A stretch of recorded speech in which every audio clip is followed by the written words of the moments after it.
Welcome to Vibrant Numerals. I'm Elizabeth, and I help spiritual practitioners and number enthusiasts apply numerology to their practice and their everyday life.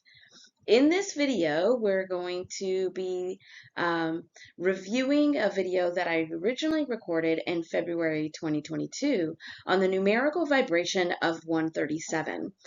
Right now, it's June 2025, we are having a resurgence of a lot of the vibrations that add up to 11.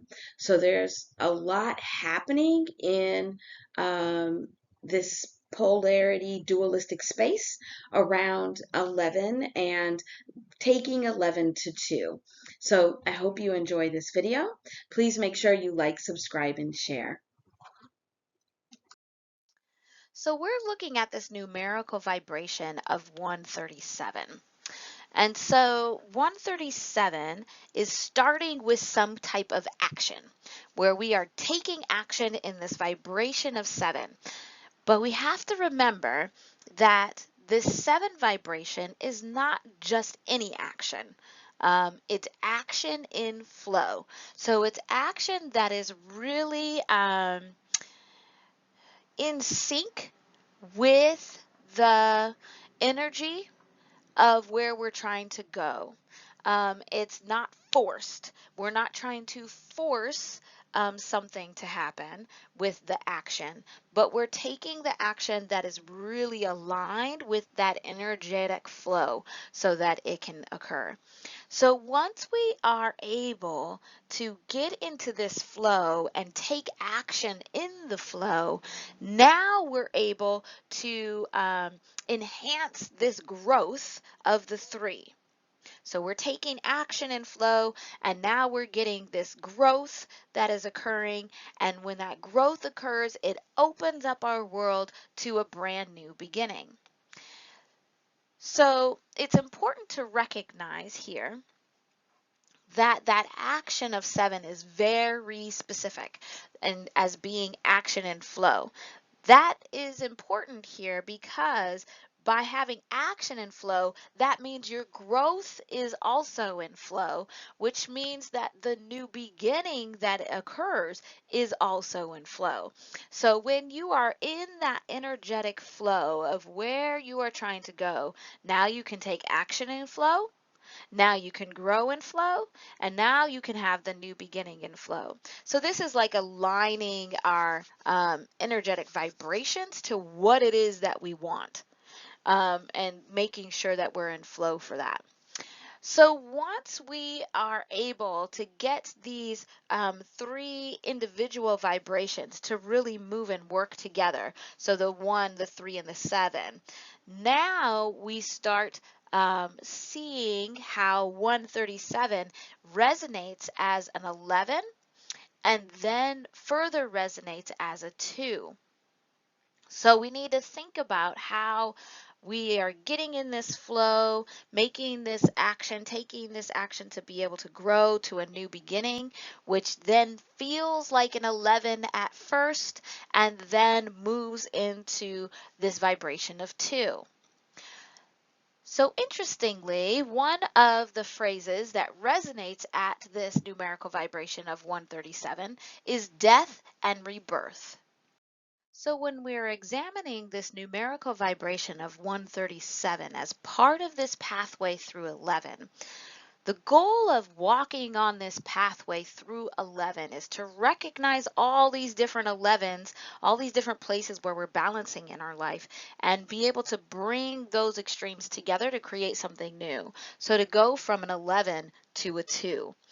So when we think about this numerical vibration of 137 and this phrase of death and rebirth that resonates at that numerical vibration of 137, we have to think about this both as an 11 and as a 2. So if 137 is about taking this action and flow so that we can have growth, and get to a new beginning. That's really what death and rebirth is there's something that is dying away, something that is leaving. And this can be at a very small level, like a micro level, all the way up to a big macro level of like one event in your life, all the way up to your life in general. And so we have to think about what is the action in flow that promotes the death of this old way, of this old thing, this old habit, this old pattern, or whatever it is. And how do we make sure that we are on this process of being in flow so that we can take action, grow, and then have this new beginning, which is this rebirth into something new. And I think that's where we have to look at the differences between death and rebirth as an 11 and as a 2. So for death and rebirth as an 11, this is really where we are recognizing that we have this old thing, this old habit, this old pattern, this old way of thinking, even person that needs to leave our lives, and we need to change it. We need to end it, like permanently ending. That's what death is. It's not wishy-washy change, or it's not change a little bit. It's completely done. So what are those things? We recognize what those things are that are completely done, but we can't fully let go of it. And so then we're trying to get to this new place at the same time that we're trying to hold on to this old thing. So this is almost like if you are in one state of mind and thinking one way around one set of people, and you're in a different state of mind thinking a new way around another set of people.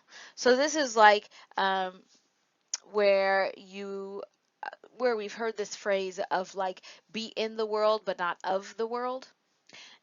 When you are both in the world and of the world, now you just have one way, but it may be just this old way.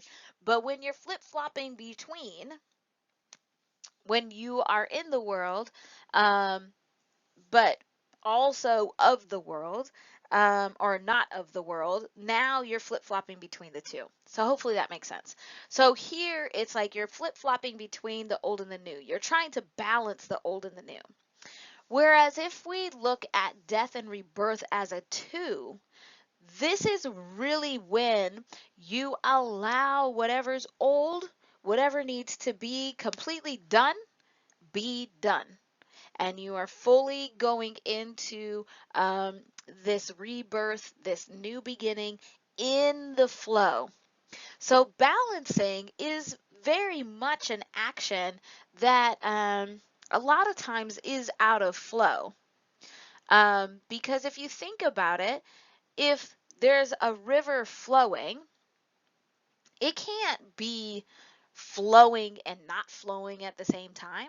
You can't have one part of the water that's staying still and another part of the water moving.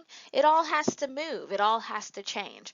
And so that's where we're getting to this too, where we're allowing that death of whatever it is to occur so that we can fully move into rebirth.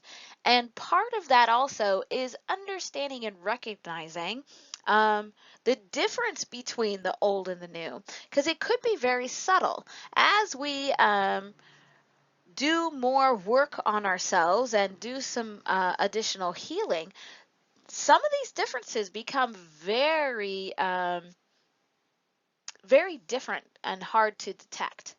So really paying attention to what those are can be difficult to get to this too, where you may not even realize you're balancing.